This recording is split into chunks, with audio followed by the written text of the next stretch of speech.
Well, the title of my beautiful presentation is already on screen for quite some time. I'm going to share a little bit of Mendix and hopefully a little bit of magic from myself. I'll start out with a little bit of an introduction of who I am, what I'd like to achieve today here with you guys. I'll tell a little bit more about Incentro, the company that I work for, and of course what we do with Mendix. Then I hope to share some insights about the ups and downs in the Dutch labor market that we had, and of course in relationship to Mendix. And I hope that you give some learnings from that as well. And then we get to the interesting part, of course, how do we get Mendix developers in? Probably even more important, how do we keep them in our company? And I'll also share a little bit more on how I do that stuff within the Mendix community. Jan already mentioned the Mendix community quite a lot, thank you. And I'm going to hopefully build up on top of that. I always like to keep my presentations as interactive as possible. So if you have any questions, or I would like to deep dive into something, please let me know. Now, I've shaken hands with some of you guys already, but that's me. My name is Tom. I've written down my full Polish name that's on my passport, and unfortunately, no, I do not speak any Polish except for dwa piwa poprosia. My apologies. However, I did get the Polish guy as a nickname when I was 13 because, yeah, nobody in the Netherlands has a surname like that. I'm 30 years old. I live in Utrecht. I have a bachelor's degree in human resource management. I've done the Actors Academy. I failed miserably, unfortunately. I also got a sales and marketing degree, and next to that, I got my Mendix Rapid Developer. Sometimes I would really like to, not from the screen, but no, perfect. I love the mountains, love to go up and down, and I've been in recruitment for over 13 years now.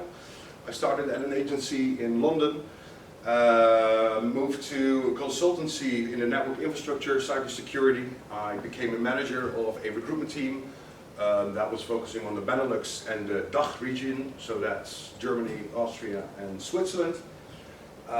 Didn't really like that, didn't really like the role of a manager, so I went to Incentro, and for the last 2.5 years I'm responsible for the recruitment of Mendix developers and a little bit of the employer branding as well.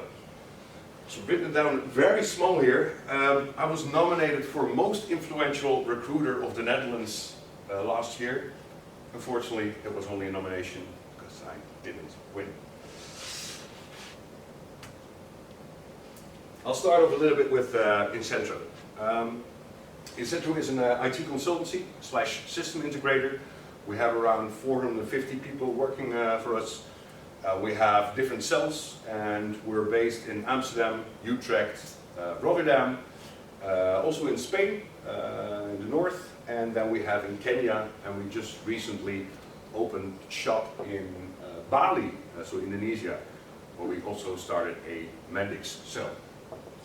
You probably hear me talk a lot about the cell structure that we have, as it's very important to us. It's our root and base in the way that we work.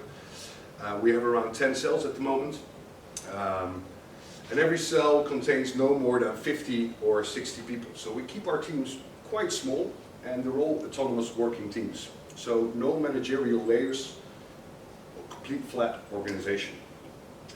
Now every cell is built around a specific technology. Sometimes a technology stack. Mendix is one of them, but we also do OutSystems. I know that's cursing around here, but we do OutSystems. We do a UiPath, Microsoft Power Apps. We do a lot of stuff, but it's just a couple of examples of the low-code field that we have. Now, we believe that sustainable development and sustainable growth is the most important thing that a company can give to its colleagues. And I'd love to tell you a little bit more about that later on. But first, what do we do with Mendix?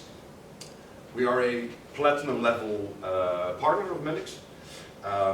We have around 45 colleagues right now that focus on Mendix itself, divided by, let's say, 31 consultants at the moment, project manager, front-end specialists, UX designer, and of course sales and recruitment and stuff like that.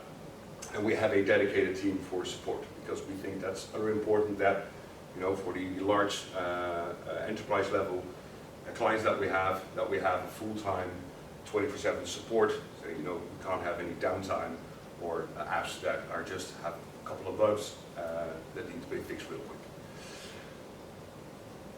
Next to that, we found out that a lot of the developers with Mendix don't actually really like the whole support work. So we try to divide that, make sure that they keep focusing on building new stuff and projects, and people that prefer to do support level stuff, they can do that.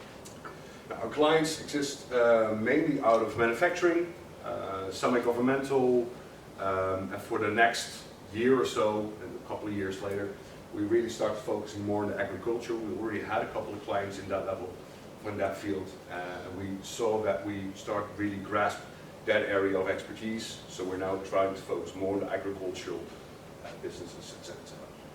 And we build 100% glove-fitted software, meaning that all the apps that we build are built from the ground up, and we don't build any apps that are, for example, an HR department for 5 or 6 people.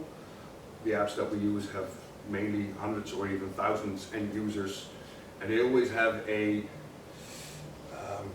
customer-facing component to it, meaning that we think it's very important that the app that we build runs smooth, has a great UI, works intuitive. So that's why we have. So that's what we do with Mendix, and I always like to give you guys. Yes, perfect. I'd like to give you guys 2 examples.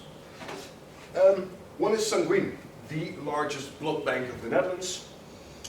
You know, Mendix, we started with Mendix back in 2015, and we did a lot of proof of concepts, smaller apps. It was still called Citizen Developmentship back then, I believe. And what started out as a simple pilot back in 2021 grew out to an app that is now used by over, I believe, more than 400,000 registered donors each year, which is quite a lot, and around 2,000 people working at Sanguine, where they can schedule appointments with doctors, nurses, and of course the donors themselves. And next to that, which is very important on this particular project, is you're not only working with personal data, so the GDPR, but you're also working with medical records and medical stuff. It makes the whole information security extra important. Second project I wanted to highlight is HelloFresh. Do we have HelloFresh? Oh, by the way, I have no idea. HelloFresh? No? Maybe there's another name for it for the Polish market. Kind of other brand or so, but You do know it? sorry? You do know it? No. I haven't heard about it. Then I'll. HelloFresh brings fresh food straight to your front door. We have services like that. So Yeah. maybe I think what Mateusz mentioned. Maybe there is another brand. for Yeah, that could in be. Poland. yeah, of the Could same be. company. Yeah. Yeah, true. So with over 150 recipes, I think, thousands of ingredients, of course, people with allergies or some preferences, there are millions of calculations and different ways to make those recipes work and bring them straight to your door. And there are endless possibilities. And when I say endless, I truly mean endless, because there are less stars in the Milky Way than there are possibilities. So the consultants that we had on this project really had to start thinking about, think outside of the box, be very intuitive, and on, hey, how we can get this app running every time with all those endless ingredients and possibilities without making the calculations every time again. And I always feel a sense of pride when I look at this project, because, well, perhaps in Poland under a different brand name, but it's being used in Belgium, it's being used in Germany, and I even know that we recently moved everything to Canada as well.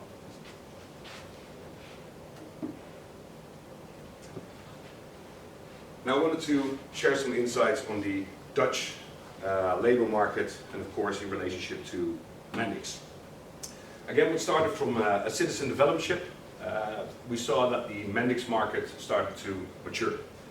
And from where even I got hunted as a recruiter, we saw that, that's why I've written down everybody can do Mendix, that completely changed.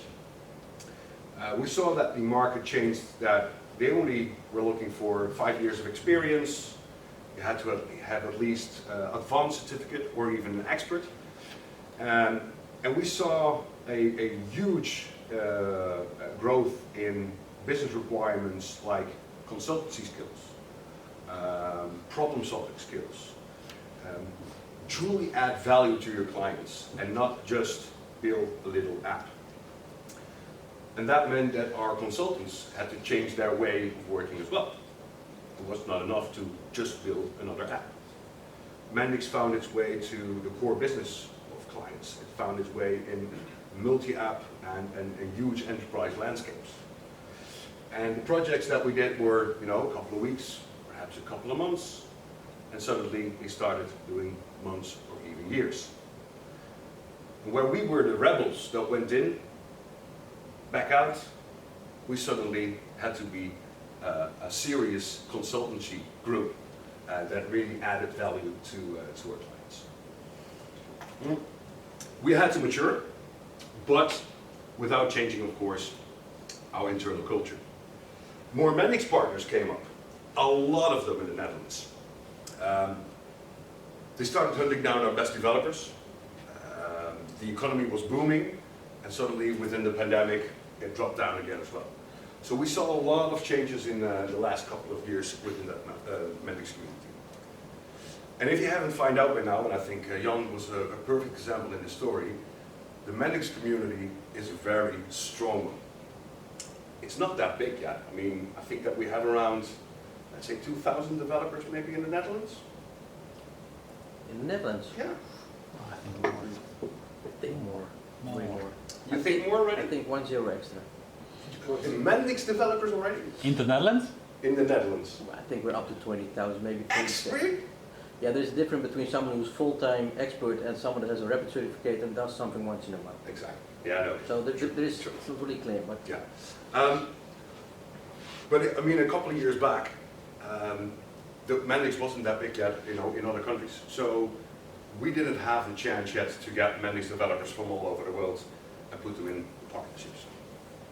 So from when we, at Incentro, things were getting pretty easy, and then suddenly we had a hard time getting in projects, selling our services, keeping our people inside, and of course, stay relevant in a more competitive market.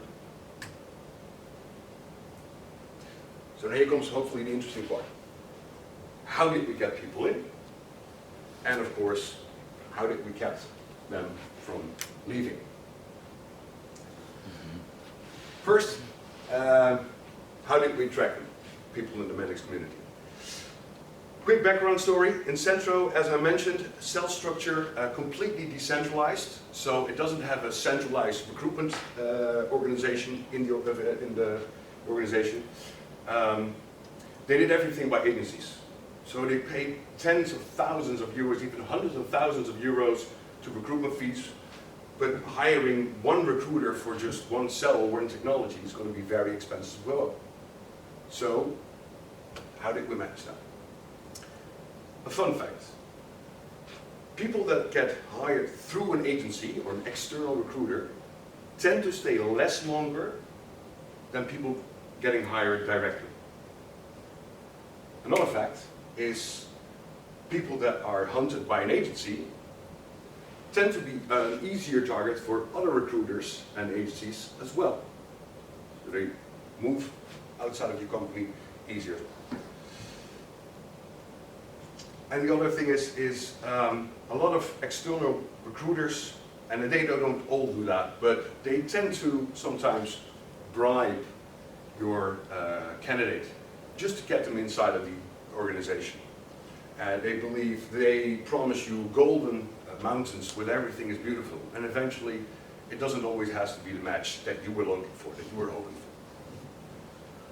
for. Now in the Netherlands, a bad hire costs between 12 and 15,000 euros.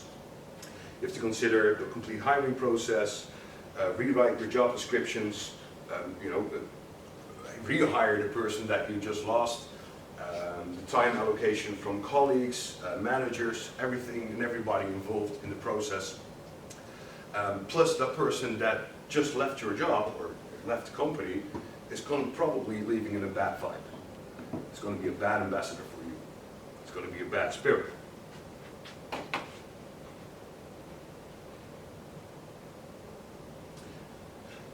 So this is where I came in and do my little magic show.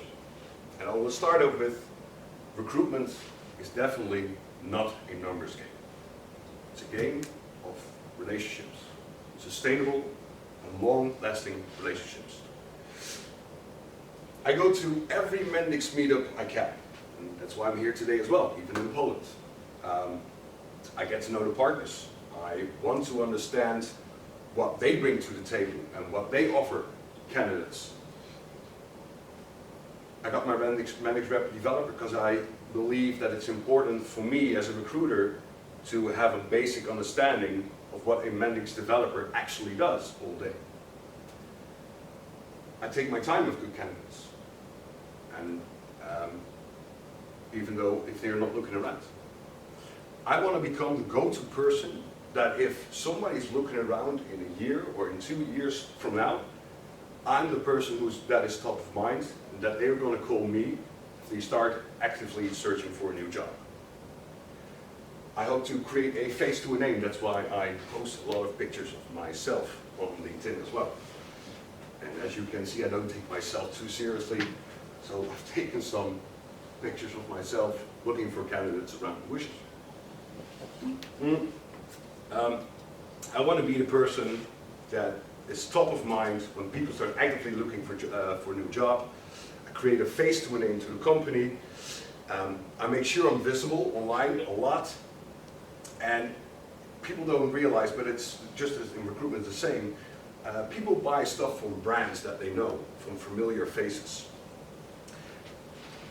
And that's what I always try to do. Now, the Mendix cell that we had, the Mendix cell said we want to go with 10 FTE. They crunch the numbers. They think, hey, we think that will be exactly how we can break even with a recruiter. So they hired me, and if I look how I conducted recruitment a couple of years back and how I do it right now, it's a completely different ballgame. It's definitely community management. It's not just hunting or sourcing for people anymore. It's not just being a recruiter, it's becoming that trusted partner within that community. Perhaps you could say a personal career wizard. So that was my introduction on for this Mendix meetup as well. But because it's a small community, I can't just keep hunting from different partners, of course. I had to do something else as well. That's the second thing. I started to not recruit Mendix developers. You were Java before? JavaScript, my apologies.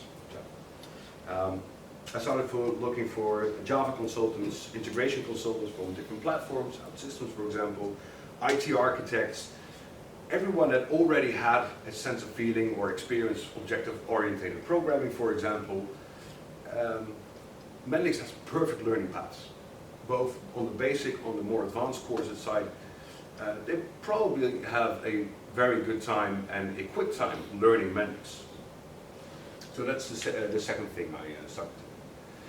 Third thing I did is add a little bit of magic.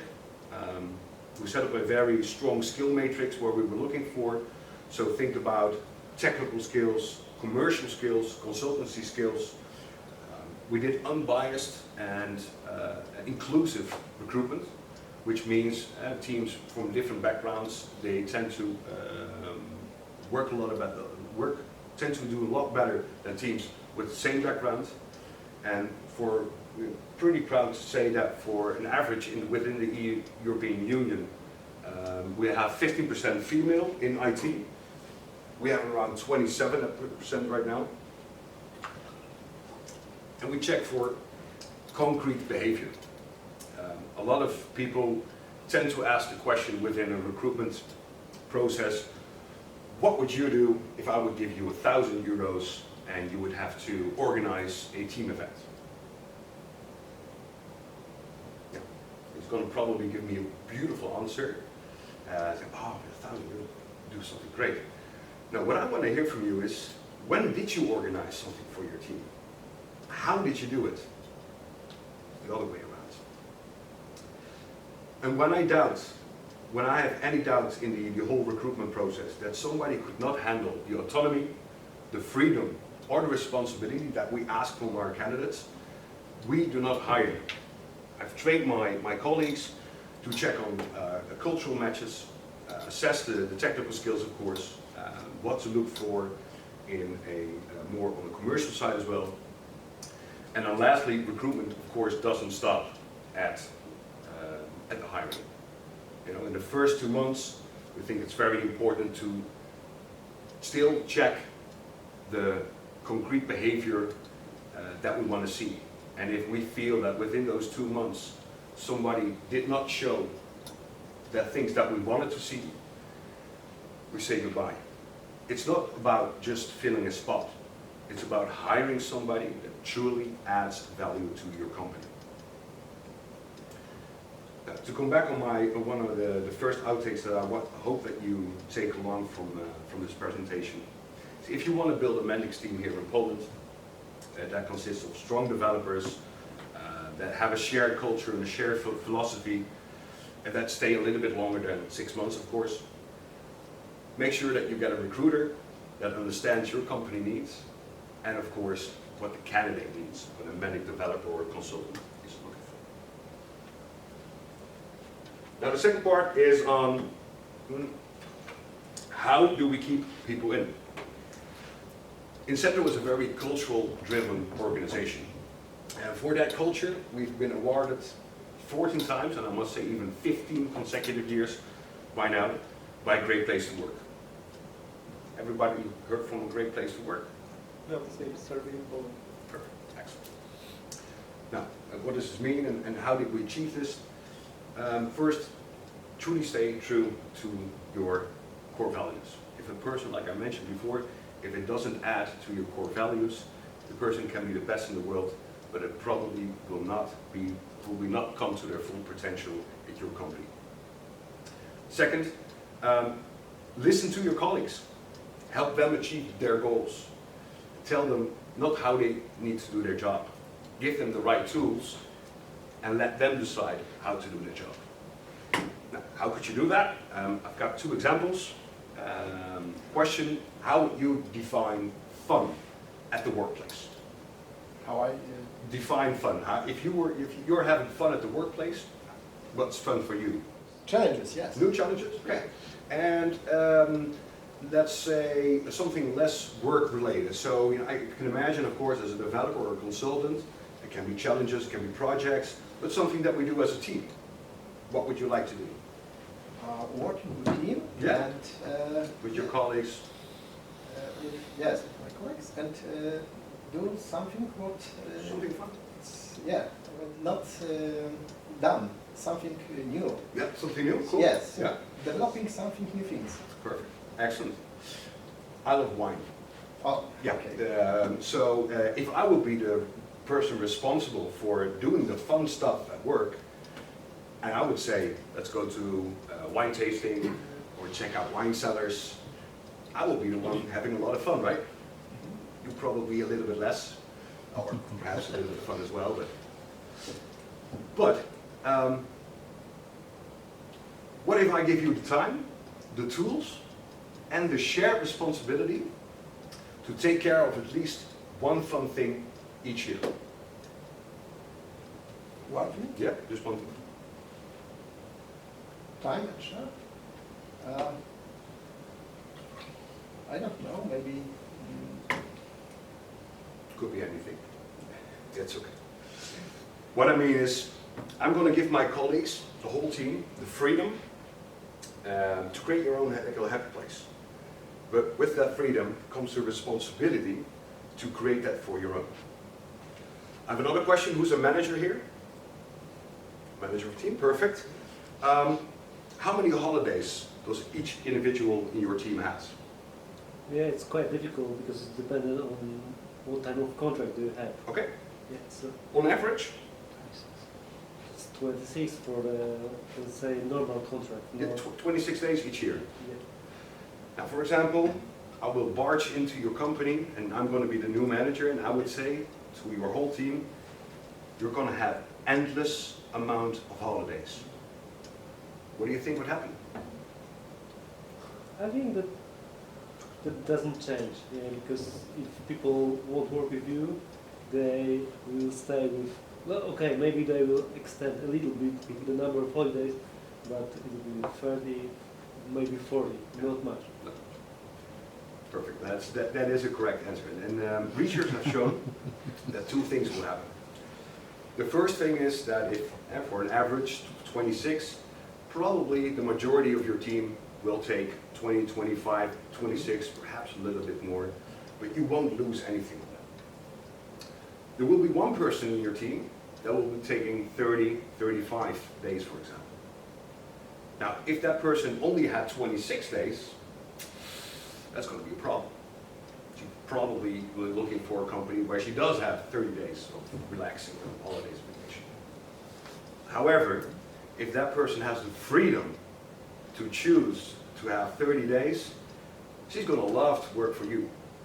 And she's going to be well rested and very happy for the rest of the days if she comes back, as does always. Now, you always have the chance that somebody will take 3 months, for example. But if you give somebody the freedom to take those 3 months, but also give them the responsibility of the team results and the shareability, for example, that person is going to have a good discussion later when she comes back after the 3 months with the whole team saying, hey, you left us for 3 months. Now we have to clean up your shit. So how do we, it goes back again, I don't want that. So how do we monitor this? And I lost my, where's my mouse? It's back, yeah. So how do we monitor this? We, two times a year, we have an employee satisfaction survey to check on benefits, salary, mental health, everything that needs to be checked, feeling a sense of pride. And if the outcome from a certain area drops below a certain standard, the managing directors of each cell have a mandatory obligation to make sure that they have a plan of improvement within 3 months. And it has to be better within the next survey round. And this means two things, that's important.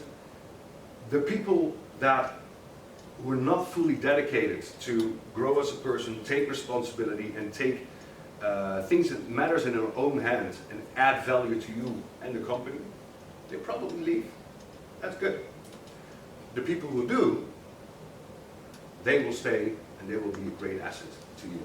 The most important part is our culture. I already mentioned that. One of the parts is the autonomy. Our colleagues decide where they want to go with the company, not management. They are the experts in the field. We trust them in knowing how the market will move and how it's working. And to make that work, we have to give them the right tools. So we give them the growth mindset and we embrace change together. So in the changing Mendix world, we've taken the matters in our own hand. We started to teach everything that we required from them as a good consultant. We tried to teach them ourselves. So we've set up a center of excellence where we've created our own way of helping people grow as a professional and a person. And as I mentioned before, Mendix already has strong learning paths. They help you through the basics and more the advanced courses as well. But you still need real life experience. You need the best practices, good way of working, and of course that complies with your way of working at the company that you work for. Next to that, we've set up a professional academy program where people follow mandatory courses for over 2 years. They learn basic communicational skills, project management, consultative selling, project management, everything that you need to grow as a professional. And that gave us the opportunity as a Mendix cell to have new developers advanced certified within the first year of employment. And not only that, They have all the knowledge and experience to be a good consultant, to help the business, to help the clients with business and problem solving from a business and a problem solving perspective as well. Now everyone at Mendix, everyone at Incentro has a personal development plan, and the consultant is required to at least share their gained knowledge once a year with the rest. And their yearly reviews at Incentro are not truly focused on how well did you perform, but more on how did you grow as a person, as a professional. So we will give you the tools, the freedom, but you are in charge on how to create your own future. Now I understand that it looks like a serious investment, and it is.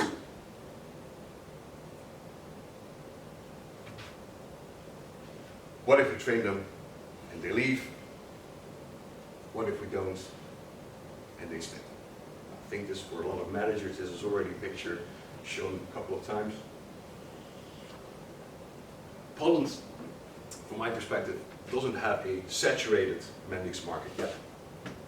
So I think this is a beautiful moment and opportunity to create that success, and being one of the first ones to do so. Now last, my key takeouts for today, I hope, is if you train the people and give them a sense of freedom, shared responsibility to achieve their goals, they will help you and your company achieve theirs.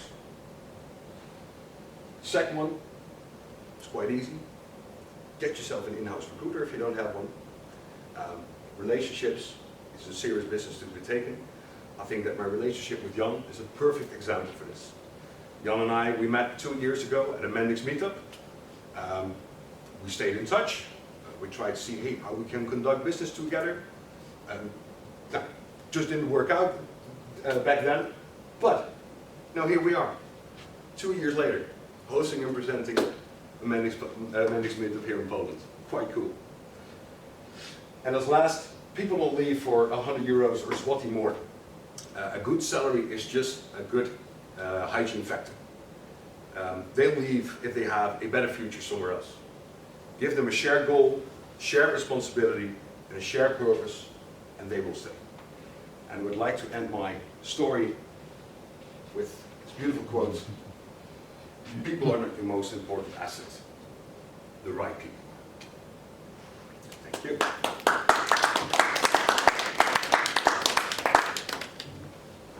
Any questions?